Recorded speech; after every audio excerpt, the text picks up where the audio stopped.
ಚಲನಚಿತ್ರಗಳು ಒಮ್ಮೆಗೆ ಜನಿಸಿದಾಗ ಅನೇಕ ಶಿಶುಗಳು ನಿಜವಾಗಿ ಜನಿಸಿದ್ದು, ಆದರೆ ಕೆಲವು ಮಹಿಳೆಯರು ನಿಜವಾಗಿ ಜನಿಸಿದವರಲ್ಲಿ ಒಬ್ಬ ಮಹಿಳೆ ಆಶ್ಚರ್ಯಪಡುತ್ತಾರೆ. 1 ವರ್ಷದೊಳಗೆ ಇತರರು 5 ರಿಂದ 10 ವರ್ಷಗಳಲ್ಲಿ ಗರ್ಭಿಣಿಯಾಗುವ ಅವಕಾಶವನ್ನು ಹೊಂದಿದ್ದಾರೆ. 1 ವರ್ಷದೊಳಗೆ ಮಕ್ಕಳಾದರೆ ಸಂತೋಷವಾಗುತ್ತದೆ ಎಂದು ಭಾವಿಸಿ. ಅವರು ತಕ್ಷಣ ಮಕ್ಕಳಿಗಾಗಿ ಯೋಜನೆ ಹಾಕಿಕೊಂಡರು. ಅವರು ಆಶಾವಾದಿಗಳಾಗಿದ್ದರು, ಆದರೆ ಮದುವೆಯ ವರ್ಷದಿಂದ ಮಗುವಿನ ನಿರೀಕ್ಷೆಯಲ್ಲಿದ್ದ ದಂಪತಿಗಳು ನಿರಾಶೆಗೊಂಡರು. ಅವರು ಅನೇಕ ಆಸ್ಪತ್ರೆಗಳಿಗೆ ಭೇಟಿ ನೀಡಿ ಅನೇಕ ಔಷಧಿಗಳನ್ನು ಬಳಸಿದರು, ಆದರೆ ಅವರಿಗೆ ಯಾವುದೇ ಫಲಿತಾಂಶ ಸಿಗಲಿಲ್ಲ. ಆ ಸಮಯದಲ್ಲಿ ಅವರು ತಮ್ಮ ಕುಟುಂಬ ಸದಸ್ಯರ ಸಲಹೆಯೊಂದಿಗೆ ಪ್ರಸಿದ್ಧ ಆಸ್ಪತ್ರೆಗೆ ಹೋದರು. ಅಮೆರಿಕದ ಆಸ್ಪತ್ರೆಯಲ್ಲಿ ಬಂಜೆತನಕ್ಕೆ ಸಂಬಂಧಿಸಿದ ಹಲವು ಸೌಲಭ್ಯಗಳಿವೆ. ಅಲ್ಲಿನ ವೈದ್ಯರು ಕ್ಯಾಥರಿನ್ಗೆ ಎಲ್ಲಾ ರೀತಿಯ ಪರೀಕ್ಷೆಗಳನ್ನು ಮಾಡಿದರು ಮತ್ತು ಐವಿಎಫ್ ವಿಧಾನವನ್ನು ಮಾಡಿದರು. ಈ ವಿಧಾನದ ಮೂಲಕ ಅವಳು ಗರ್ಭಿಣಿಯಾದಳು. ದಂಪತಿಗಳು ತುಂಬಾ ಸಂತೋಷಪಟ್ಟರು. ಅವಳು 9 ತಿಂಗಳ ಕಾಲ ವೈದ್ಯರ ಸಮ್ಮುಖದಲ್ಲಿ ಎಚ್ಚರಿಕೆಯಿಂದ ಔಷಧಿಗಳನ್ನು ತೆಗೆದುಕೊಂಡಳು. 9 ತಿಂಗಳುಗಳನ್ನು ಪೂರ್ಣಗೊಳಿಸಿದ ನಂತರ ಹೆರಿಗೆಯ ಸಮಯ ಸಮೀಪಿಸಿದಾಗ ಅವಳನ್ನು ತಕ್ಷಣವೇ ಅಮೆರಿಕದ ಇಂಡಿಯಾನಾ ಪೊಲೀಸ್ ಮೆಮೋರಿಯಲ್ ಆಸ್ಪತ್ರೆಗೆ ದಾಖಲಿಸಲಾಯಿತು. ಅಲ್ಲಿ ಡಾ. ಜಾಕ್ ಎಂಬ ವ್ಯಕ್ತಿ ಅವಳನ್ನು ಹೆರಿಗೆ ಮಾಡಿದನು. ಆದಾಗ್ಯೂ ವೈದ್ಯರು ಹೆರಿಗೆ ಮಾಡಲು 29 ಗಂಟೆಗಳನ್ನು ತೆಗೆದುಕೊಂಡರು. ಒಟ್ಟಾರೆಯಾಗಿ ಅವಳು ಒಂದೇ ಬಾರಿಗೆ 15 ಗಂಡು ಮಕ್ಕಳಿಗೆ ಜನ್ಮ ನೀಡಿದಳು. ಎಲ್ಲರೂ ಒಮ್ಮೆಗೆ ಆಘಾತಕ್ಕೊಳಗಾದರು. ಈ ಹೊಡೆತದಿಂದ ಕ್ಯಾಥರಿನ್ ಹಿಂದಿನ ದಾಖಲೆಗಳನ್ನು ಮುರಿದರು.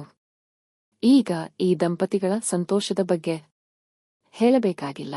ಇಡೀ ಕುಟುಂಬವು ಕೇವಲ ಒಂದು ಮಗುವಿಗಿಂತ ಹೆಚ್ಚು ಸಂತೋಷವಾಗಿದೆ. ಆದರೆ ಇಲ್ಲಿ 17 ಜನರು ಸಾಮಾನ್ಯ ಪದಗಳಲ್ಲ, ಆ ಸಂತೋಷವೇ ಬೇರೆ ಮಟ್ಟ, ನಿಜವಾಗಿಯೂ ಹೆಚ್ಚು ಎಂದು ಹೇಳಬಹುದು. ಅಷ್ಟು ಮಕ್ಕಳಿದ್ದರೆ ಇಡೀ ಮನೆ ತುಂಬಾ ತೆಳ್ಳಗಿರುತ್ತದೆ. ಆದರೆ ಅಷ್ಟೊಂದು ಮಕ್ಕಳನ್ನು ನೋಡಿಕೊಳ್ಳುವುದು ತುಂಬಾ ಕಷ್ಟದ ಕೆಲಸ. ಆದರೆ ಸಂತೋಷವು ನಿಜವಾಗಿಯೂ ವಿಭಿನ್ನವಾಗಿದೆ. ಅಷ್ಟೊಂದು ಹೆಸರುಗಳನ್ನು ನೆನಪಿಟ್ಟುಕೊಳ್ಳುವುದು ತುಂಬಾ ಕಷ್ಟ, ಆದರೆ ಆ ಪೋಷಕರು ಆ ಮಕ್ಕಳಿಗೆ ಜೆ ಅಕ್ಷರದಿಂದ ಹೆಸರಿಟ್ಟರು. ಆ ಹೆಸರುಗಳು James, Jacob, Jarrod, Jarvis, Jason, Jeffrey, Jeremy, Jiro, Jessie, Jamie, Joachim, Jonathan, Jones, Joseph, Julian, Jimbo, Jar. ಆದಾಗ್ಯೂ ಅವರಿಗೆ ಜನಿಸಿದ ಕೆಲವು ಮಕ್ಕಳು ಸಹ ಅವಳಿ ಮಕ್ಕಳೇ. ಆದಾಗ್ಯೂ ಒಂದೇ ಸಮಯದಲ್ಲಿ ಇಷ್ಟೊಂದು ಮಕ್ಕಳ ಜನನದ ಹಿಂದೆ ಯಾವುದೇ ವೈಜ್ಞಾನಿಕ ಕಾರಣವಿಲ್ಲ. ಆದಾಗ್ಯೂ ನಾವು ಇಲ್ಲಿ ಒಂದು ವಿಷಯದ ಬಗ್ಗೆ ಮಾತನಾಡಬೇಕಾದರೆ, ಒಂದೇ ರೀತಿಯ ಹೋಲಿಕೆಯೊಂದಿಗೆ ಜನಿಸಿದ ಅವಳಿಗಳನ್ನು ವೈದ್ಯಕೀಯ ಪರಿಭಾಷೆಯಲ್ಲಿ ಮೊನೊಜೈಗೋಟಿಕ್ ಅವಳಿಗಳು ಎಂದು ಕರೆಯಲಾಗುತ್ತದೆ. ಆದರೆ ವಿಭಿನ್ನ ಹೋಲಿಕೆಗಳೊಂದಿಗೆ ಜನಿಸಿದ ಅವಳಿಗಳನ್ನು ಡಿಜೈಗೋಟಿಕ್ ಅವಳಿಗಳು ಎಂದು ಕರೆಯಲಾಗುತ್ತದೆ. ಹೆಚ್ಚಿನ ಜನರಲ್ಲಿ ಅವಳಿ ಮಕ್ಕಳನ್ನು ಹೊಂದಲು ಏನು ಮಾಡಬೇಕೆಂಬುದರ ಬಗ್ಗೆ ಯಾವುದೇ ವೈಜ್ಞಾನಿಕ ವಿಧಾನಗಳಿಲ್ಲ. ಆದಾಗ್ಯೂ ಪೋಷಕರ ಯಾವುದೇ ಗುಣಲಕ್ಷಣಗಳಿದ್ದರೆ ಅವಳಿಗಳು ಜನಿಸುತ್ತವೆ ಮತ್ತು ಅವರು ಯಾವ ರೀತಿಯ ಆಹಾರವನ್ನು ಸೇವಿಸುತ್ತಾರೆ. ಕೆಲವು ದೇಶಗಳಲ್ಲಿ ಅಂತಹ ವಿಷಯಗಳ ಬಗ್ಗೆ ಸಂಶೋಧನೆ ನಡೆಸಲಾಗಿದೆ. ಕೆಲವು ವೈದ್ಯಕೀಯ ನಿಯತಕಾಲಿಕೆಗಳ ಪ್ರಕಾರ ನೀವು ಅವಳಿ ಮಕ್ಕಳನ್ನು ಹೊಂದಲು ಬಯಸಿದರೆ ಅದು ಆನುವಂಶಿಕವಾಗಿದೆ, ಅಂದರೆ ಜೀನ್ಗಳು ಪ್ರಮುಖ ಪಾತ್ರ ವಹಿಸುತ್ತವೆ. ಅಂದರೆ ನಿಮ್ಮ ಕುಟುಂಬದಲ್ಲಿ ಯಾರಿಗಾದರೂ ಅವಳಿ ಮಕ್ಕಳ ಇತಿಹಾಸವಿದ್ದರೆ, ನಿಮ್ಮ ಕುಟುಂಬದ ಇತಿಹಾಸದ ಪ್ರಕಾರ ನಿಮಗೂ ಅವಳಿ ಮಕ್ಕಳಾಗುವ ಸಾಧ್ಯತೆ ಇದೆ. ಅವಳಿ ಜೀನ್ಗಳನ್ನು ಹೊಂದಿರುವ ಮಹಿಳೆಯರು 30 ವರ್ಷದ ನಂತರ ಗರ್ಭಿಣಿಯಾದರೆ ಖಂಡಿತವಾಗಿಯೂ ಅವಳಿ ಮಕ್ಕಳಾಗುತ್ತಾರೆ ಎಂದು ತಿಳಿದಿದೆ. ಒಮ್ಮೆ ಅವಳಿ ಮಕ್ಕಳಿಗೆ ಜನ್ಮ ನೀಡಿದ ಮಹಿಳೆಯರು ತಮ್ಮ 2ನೇ ಗರ್ಭಾವಸ್ಥೆಯಲ್ಲಿ ಅವಳಿ ಮಕ್ಕಳಾಗುವ ಸಾಧ್ಯತೆ ಹೆಚ್ಚು. ತೂಕ ಹೊಂದಿರುವ ಮಹಿಳೆಯರು ಮತ್ತು 30ಕ್ಕಿಂತ ಹೆಚ್ಚು ಬಮೆ ಹೊಂದಿರುವ ಮಹಿಳೆಯರು ಮಕ್ಕಳನ್ನು ಹೊಂದುವ ಸಾಧ್ಯತೆ ಹೆಚ್ಚು, ಏಕೆಂದರೆ ಅಂತಹ ಮಹಿಳೆಯರಲ್ಲಿ ಈಸ್ಟ್ರೋಜೆನ್ ಮಟ್ಟಗಳು ತುಂಬಾ ಹೆಚ್ಚಿರುತ್ತವೆ ಎಂದು ತಿಳಿದಿದೆ. ಅದಕ್ಕಾಗಿಯೇ ಅವರು ಗರ್ಭಿಣಿಯಾದಾಗ 2 ಮೊಟ್ಟೆಗಳನ್ನು ಬಿಡುಗಡೆ ಮಾಡುವ ಸಾಧ್ಯತೆಯಿದೆ. ಆಸ್ಟ್ರೇಲಿಯಾದ ಪ್ರಸಿದ್ಧ ವಿಶ್ವವಿದ್ಯಾಲಯವು ಹಾಲು ಉತ್ಪನ್ನಗಳು ಮತ್ತು ಮೀನಿನಂತಹ ಪೌಷ್ಟಿಕ ಆಹಾರಗಳನ್ನು ಸೇವಿಸುವವರಿಗೆ ಅವಳಿ ಮಕ್ಕಳಾಗುವ ಸಾಧ್ಯತೆ ಹೆಚ್ಚು ಎಂದು ಕಂಡುಹಿಡಿದಿದೆ. ಗರ್ಭಾವಸ್ಥೆಯಲ್ಲಿ ಮಲ್ಟಿವಿಟಮಿನ್ ಮಾತ್ರೆಗಳು ಮತ್ತು ಫೋಲಿಕ್ ಆಸಿಡ್ ಪೂರಕಗಳನ್ನು ತೆಗೆದುಕೊಳ್ಳುವವರಿಗೆ ಅವಳಿ ಮಕ್ಕಳಾಗುವ ಸಾಧ್ಯತೆ ಹೆಚ್ಚು ಎಂದು ಅಧ್ಯಯನವು ಕಂಡುಹಿಡಿದಿದೆ. ದೇಹಗಳು ಒಟ್ಟಿಗೆ ಸೇರಿಕೊಂಡಿರುವ ಅಂತಹ ಅವಳಿಗಳನ್ನು ಸಯಾಮಿ ಅವಳಿಗಳು ಎಂದು ಕರೆಯಲಾಗುತ್ತದೆ ಎಂದು ತಿಳಿದುಬಂದಿದೆ. ಏತನ್ಮಧ್ಯೆ ವಿಶ್ವಾದ್ಯಂತ 130 ದಶಲಕ್ಷಕ್ಕೂ ಹೆಚ್ಚು ಅವಳಿಗಳಿದ್ದಾರೆ ಎಂದು ಅಧ್ಯಯನವೊಂದು ತಿಳಿಸಿದೆ. ಸಮೀಕ್ಷೆಯ ಪ್ರಕಾರ ಅವರ ಪಟ್ಟಿಯನ್ನು ನಾವು ಒಮ್ಮೆ ತಿಳಿದುಕೊಂಡರೆ Guinness book of world records ಪ್ರಕಾರ ಏಕಕಾಲದಲ್ಲಿ ಅತಿ ಹೆಚ್ಚು ಮಕ್ಕಳಿಗೆ ಜನ್ಮ ನೀಡಿದ ದಾಖಲೆ ಮೊರಾಕೋದ ಹಲೀಮಾ ಸಿಸ್ಸೆ ಎಂಬ ಮಹಿಳೆಯ ಹೆಸರಿನಲ್ಲಿದೆ. ಅವರು ಮೇ 2021ರಲ್ಲಿ ಏಕಕಾಲದಲ್ಲಿ 5 ಮಕ್ಕಳಿಗೆ ಜನ್ಮ ನೀಡುವ ಮೂಲಕ ಎಲ್ಲರನ್ನೂ ಅಚ್ಚರಿಗೊಳಿಸಿದರು. ಇವರಲ್ಲಿ 5 ಹುಡುಗಿಯರು ಮತ್ತು 4 ಗಂಡು ಮಕ್ಕಳು ಏಕಕಾಲದಲ್ಲಿ ಜನಿಸಿದರು. ಅದೇ ರೀತಿ ರಷ್ಯಾದ ಫ್ಯೋಟನ್ ಪಾಸಿಲ್ಯೇವ್ ಎಂಬ ವ್ಯಕ್ತಿ ತನ್ನ ಮೊದಲ ಹೆಂಡತಿಯೊಂದಿಗೆ 69 ಮಕ್ಕಳಿಗೆ ಜನ್ಮ ನೀಡಿದರು. 6 ಬಾರಿ ಅವಳಿ, 7 ಬಾರಿ ತ್ರಿವಳಿ, 4 ಬಾರಿ 4 ಮಕ್ಕಳು ಏಕಕಾಲದಲ್ಲಿ ಜನಿಸಿದರು. ಎರಡನೇ ಹೆಂಡತಿಯು 6 ಬಾರಿ ಅವಳಿ, 2 ಬಾರಿ ತ್ರಿವಳಿ ಮಕ್ಕಳಿಗೆ ಜನ್ಮ ನೀಡಿದರು. 2023ರಲ್ಲಿ ಒಬ್ಬ ಮಹಿಳೆಯು ಏಕಕಾಲದಲ್ಲಿ 5 ಮಕ್ಕಳಿಗೆ ಜನ್ಮ ನೀಡಿದರು. ಜಾರ್ಖಂಡ್ನ ಛತ್ರ ಜಿಲ್ಲೆಯ ಮಲ್ಕಾಪುರ್ ಗ್ರಾಮದ ಪ್ರಕಾಶ್ ರಾವ್ ಅಂಕಿತಾ ದಂಪತಿಗಳು ಮದುವೆಯಾದ 7 ವರ್ಷಗಳ ನಂತರ ಅರ್ಧ ಗಂಟೆಯೊಳಗೆ ಒಂದೇ ಹೆರಿಗೆಯಲ್ಲಿ 5 ಹೆಣ್ಣು ಮಕ್ಕಳಿಗೆ ಜನ್ಮ ನೀಡಿದರು.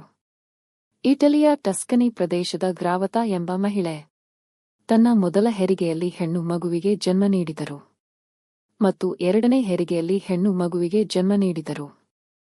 ಅವಳು 6 ಗಂಡು ಮಕ್ಕಳಿಗೆ, ನಂತರ 5 ಹೆಣ್ಣು ಮಕ್ಕಳಿಗೆ, ನಂತರ 2 ಗರ್ಭಧಾರಣೆಗಳಲ್ಲಿ 3 ಮಕ್ಕಳಿಗೆ, ನಂತರ 1ರಲ್ಲಿ 4 ಮಕ್ಕಳಿಗೆ ಮತ್ತು ಇನ್ನೂ 36 ಮಕ್ಕಳಿಗೆ, ಒಂಟಿ ಅಥವಾ ಡಬಲ್ ಅವಳಿ ಮಕ್ಕಳಿಗೆ, ಒಟ್ಟು 62 ಮಕ್ಕಳಿಗೆ ಜನ್ಮ ನೀಡಿದಳು. ಯಾಕೋವ್ ರಷ್ಯಾದ ವೆಡೆನ್ಸ್ಕಿ ಗ್ರಾಮದವರು. ಕಿರಿಲೋ ತನ್ನ ಮೊದಲ ಹೆಂಡತಿಯಿಂದ 57 ಮಕ್ಕಳನ್ನು ಹೊಂದಿದ್ದನು. 4 ಬಾರಿ 4, 7 ಬಾರಿ 3 ಮತ್ತು 10 ಬಾರಿ ಅವಳಿ ಮಕ್ಕಳು. ಬಾರ್ಬರಾ ಸ್ಟ್ರಾಟ್ಮನ್ 7, 6, 4, 3 ಮತ್ತು 5 ಬಾರಿ ಅವಳಿ ಮಕ್ಕಳಿಗೆ ಜನ್ಮ ನೀಡಿದ್ದಾನೆಂದು ಹೇಳಲಾಗುತ್ತದೆ. 53 ಮಕ್ಕಳಲ್ಲಿ 19 ಮಕ್ಕಳು ಹೆರಿಗೆಯ ಸಮಯದಲ್ಲಿ ಸತ್ತರು. ಮದ್ದಲೆನಾ ಗ್ರಾನಟಾ ಎಂಬ ಇಟಾಲಿಯನ್ ಮಹಿಳೆ 52 ಮಕ್ಕಳಿಗೆ ಜನ್ಮ ನೀಡಿದ್ದಾಳೆಂದು ಹೇಳಲಾಗುತ್ತದೆ.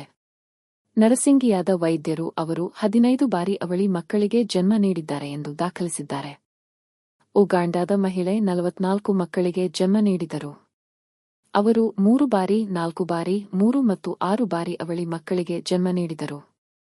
ಇಂಗ್ಲೆಂಡ್ನ ವಾರ್ವಿಕ್ಶೈರ್ನ ಎಲಿಜಬೆತ್ ಜಾನ್ ಮಾರ್ಟ್ ಜಲಮ್ಲಾ 42 ಮಕ್ಕಳಿಗೆ ಜನ್ಮ ನೀಡಿದರು. ಅದೇ ದೇಶದ ದಂಪತಿಗಳು ಮೇರಿ ಜಾನ್ ಜೋನಾಸ್ ಕೂಡ 33 ಮಕ್ಕಳಿಗೆ ಜನ್ಮ ನೀಡಿದರು. ಪರ್ಸೆಲ್ ಹಾಲಿವುಡ್ ದಂಪತಿಗೆ 32 ಮಕ್ಕಳಿದ್ದಾರೆ. ಇಟಲಿಯ ಮಾರಿಯಾ ಅಡೋಲೊರಾಟಾ ಕ್ಯಾಸಿಲಿನಿಗೆ 32 ಮಕ್ಕಳಿದ್ದಾರೆ. ಬ್ರೆಜಿಲ್ನ ಮಡಲೆನಾ ರೈಮುಂಡೋ ಕಾರ್ಬೋನಾಗೆ 32 ಮಕ್ಕಳಿದ್ದಾರೆ. ಅರ್ಜೆಂಟೀನಾದ ಮಾರಿಯಾ ಬೆನಿಟಾ ಆಲಿವರ್ಗೆ 32 ಮಕ್ಕಳಿದ್ದಾರೆ. ಯುಕೆಯ ರೆಬೆಕ್ಕಾ ಟೌನ್ಗೆ 30 ಮಕ್ಕಳಿದ್ದಾರೆ. ಆಸ್ಟ್ರಿಯಾದ ಅನ್ನಾಗೆ 30 ಮಕ್ಕಳಿದ್ದಾರೆ. ಆಸ್ಟ್ರಿಯಾದ ಅನ್ನಾಗೆ 30 ಮಕ್ಕಳಿದ್ದಾರೆ. ತೆರೆಸಿಯಾ ಮತ್ತು ಅವರ ಪತಿಗೆ 29 ಮಕ್ಕಳಿದ್ದಾರೆ. ಅಮೆರಿಕದ ಗ್ರಿಫಿತ್ ಎಲಿಜಬೆತ್ ಜಾನ್ಸನ್ ಅವರಿಗೆ 28 ಮಕ್ಕಳಿದ್ದಾರೆ.